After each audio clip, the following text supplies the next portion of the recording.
जय भीम, नमस्कार, नमो बुद्धाय, सत श्री अकाल, आदाब। साथियों, बहुजन समाज में तमाम जन्मे संतों, गुरुओं का इतिहास भारत के तमाम ग्रंथों और साहित्यों में उपलब्ध है, मगर ऐसे संतों, गुरुओं के इतिहास को पूर्ण रूप से दबाने की कोशिश की गई। वह समाज जो वंचित समाज कहा जाता है, जिस समाज में ऐसे संत गुरु जन्मे, वो भी ऐसे संतों गुरुओं के दर्शन को, उनके काम को, उनके उपदेशों को और उनके बताए गए रास्तों को अख्तियार नहीं कर पाए। अगर हम इन संतों गुरुओं की वाणी को, इनके वचनों को, इनके बताए गए रास्तों को अख्तियार करते तो बहुजन समाज की जो दशा आज है वो नहीं होती। आज बहुजन समाज आज़ादी के बाद भी लाचार और गुलाम है। अगर इन संतों गुरुओं की बात माने होते तो शायद ऐसा नहीं होता। संत रविदास 1456 में काशी, जो बनारस कहा जाता है, मड़ुआ डी एक जगह है, वहाँ उनका जन्म हुआ था। उनका जन्म चमड़े का काम करने वाले एक परिवार में हुआ था। तो तत्कालीन ब्राह्मणवादी व्यवस्था, जाति व्यवस्था, छुआछूत, भेदभाव का शिकार होना पड़ा। लेकिन रविदास एक व्यक्ति नहीं, एक क्रांति का बीज बोने वाले एक ऐसे संत हुए जिन्होंने उस समय में विषमता वाली समाज व्यवस्था की चूलें हिला दी। बड़े बड़े विद्वान कहे जाने वाले लोगों को धूल चटाया। शास्त्रार्थ के माध्यम से, अपने ज्ञान के माध्यम से वे जगह जगह चौपाल लगा आडंबर, अंधविश्वास, पाखंड के विरुद्ध लोगों को भजन, कविता गा गा के लोगों को जागरूक करते। उनका बहुत ही प्रसिद्ध एक दोहा, मन चंगा तो कठौती में गंगा, आज भी लोगों की जबान में है। उनके अनुयायी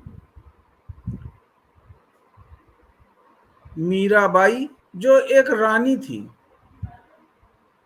इसके अलावा 73 राजा, उस समय के जो राजा थे 73 उनके अनुयायी थे, उनको अपना गुरु मानते थे। इससे अंदाजा लगाया जा सकता है कि उनकी विद्वता, उनकी तर्क शक्ति, उनका ज्ञान और वो कितने महान संत रहे होंगे। उनके मन में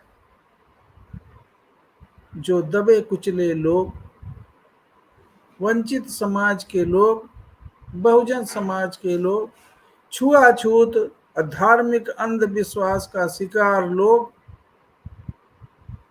उनके प्रति उनमें बड़ी दया थी, बड़ी करुणा थी। वे उनका उत्थान चाहते थे, उनके दुख दर्दों को दूर करना चाहते थे, उनकी विषमता, उनकी गैर बराबरी को समाप्त करना चाहते थे। संत रविदास एक ऐसा समाज चाहते थे जो जहां पर ऊंच नीच ना हो, कोई छोटा कोई बड़ा ना हो। वे कहते थे कि रविदास जन्म के कारणे होत न को नीच, और निज कर्मन के कारणे होत ऊंच और नीच। उन्होंने कर्मकांड का घोर विरोध किया। उन्होंने गुलामी को कभी बर्दाश्त नहीं किया। वे लोगों को कहते थे कि पराधीन पाप है, जान लेहुरे मीत, रैदास दास पराधीन सो कौन करे है प्रीत। लोगों को गुलामी से मुक्ति के लिए जागृत करते थे। वो ऐसा राज चाहते थे, ऐसा चाहो राज में जहां मिले सबन को अन्न, छोट बड़ो सब सम बसें, रविदास रहें प्रसन्न। इससे जाहिर होता है कि वो मात्र एक भक्ति के पूजा पाठ करने वाले, उपदेश देने वाले संत नहीं थे। वो एक विद्रोही संत जो तत्कालीन समाज व्यवस्था, विषमता मूलक समाज व्यवस्था को जड़ से खत्म करना चाहते थे। एक बहुत ही बड़ा उनका छंद मुझे याद आता है। नरपत एक सिंहासन सोया, सपने भया भिखारी। एक राजा दरबार में, उसको नींद आ गई और सो गया। सोते सोते उसने एक सपना देखा। वो क्या देखता है कि मेरा राजपाट छिन गया, राजपाट चला गया और मैं भिखारी बन गया। और दहाड़े मार मार के रोने लगा। दरबार में सब बैठे लोग बड़े अचंभित कि राजा रो क्यों रहे हैं। उन्होंने उनको झकझोर के, महाराज आप क्यों रो रहे हैं। उनकी नींद खुली। अरे मैं तो भिखारी बन गया। लोगों ने कहा नहीं नहीं, मेरा राजपाट चला गया। लोगों ने नहीं, आप तो सिंहासन पर बैठे हैं, कुछ भी नहीं। तो मुझे सपना आया और मैं उसको रोना इसलिए आया कि मैं सपने में भी क्यों भिखारी बन गया। नरपत एक सिंहासन सोया, सपने भया भिखारी, अछूत राज बिछड़े दुख पाया, सो गति भई हमारी। संत रविदास का यह क्रांतिकारी उपदेश कि वो राजा सपने में भिखारी हो गया और रो रहा है, मैं सपने में भी क्यों भिखारी हो गया। अछूत राज बिछड़े दुख पाया। आज जो स्थिति है, संत रविदास ने लोगों को आगाह किया कि राज सत्ता बिछड़ने के कारण ये अछूत, उनकी ये दुर्दशा हुई है। आज लोग उनके उपदेशों को ना मान के उनकी पूजा पाठ में लगे हुए हैं।